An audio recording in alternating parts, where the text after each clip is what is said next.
We had a great day today. Starting out the day, I mean, we didn't get as much done as we expected to, but The story of my life. You did learn how to tune flutes to some degree today, To some degree. right? You got started on that. Yeah. And started on your first flute. Uh-huh. And that takes time. There's a lot of concepts involved in tuning flutes that just take time to see. In fact, you're gonna have to let you down, buddy. One of the things I did today is I finished sanding and tuning and polishing the Wild Cocobolo. This baby. It is just insane.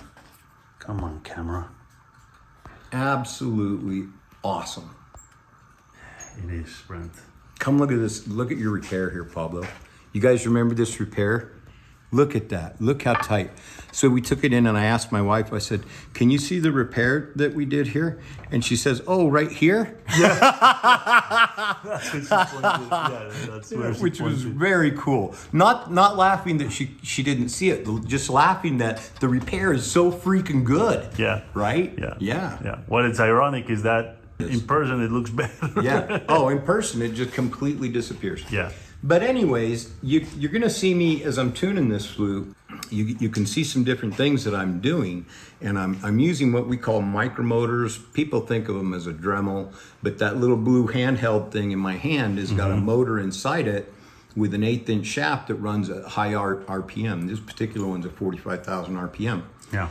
And so I use a little ball cutter in there, and basically you can see me right here where I'm undercutting around the finger holes, and that I'm doing that for several different reasons. One, has to do with the size of the playing holes, and another has to do though with the quality of the tone of the note. Yeah. And another has to do with the fact that half holing one of the holes in particular is so much easier when you undercut it the way that we do here at Woodsounds, which I've never really seen other people do to the same kind of degree that we do. But And Pablo, you got a lot done today. I did. Well, I polished the metal on the Camatillo and put the finish and sanded it. Yeah, That took a long time. Yeah, and surface. Oh, yeah, and surfaced it. Pricing has been so hard for me for so many years because With these big You flutes. think in terms of linear because the flute's this long. Yeah. But it is not at all. If you're talking about sanding and finishing, you're talking about an area. The area around this.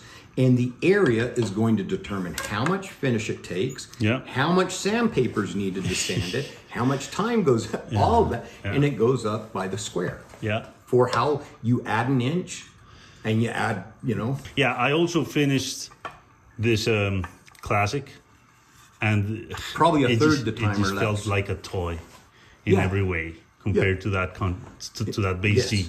In terms of how much finish and things you had to put on. Yeah. Yeah, it's very real. And then when you get thinking about how much wood goes into a particular flute and what the costs ought to be based on how much wood, now you're going up by the cube because it's by volume. It's not by area anymore. It's no longer a square. Yeah. You're now by the cube. So Brent, definitely changing the maple for this was a great Home run. Yes. Yeah. Yeah. There were other things you did on this flute today, like. I don't know that did you get any video of me cleaning it? I think so. I hope so. Well, hopefully you did, and you can see me wiping it down here. I cleaned this Cocobolo, I don't know, maybe 10 times. Yeah, right. Yeah. Probably 3 times or 4 times with alcohol. Yeah. With denatured alcohol, and then I went to acetone and did at least double that with acetone. Yeah. And even still getting some color up off it. But I went to the point where I was getting very, very little more color off. Yeah. And the idea behind that is we want the grain to be evident all the time. And already, I mean, look how dark this grain looks. Yeah. You got other images you can show people so they can see the comparison, right? Right. But look how dark this is. Now I can see some grain lines in here. Yeah. And in high sunlight, you'll be able to see them, but it's super dark. And we want these contrasts. Yeah. So by pulling off as much of the lignans and the oils out of the wood that we can, before we put the finish on, we can maintain that.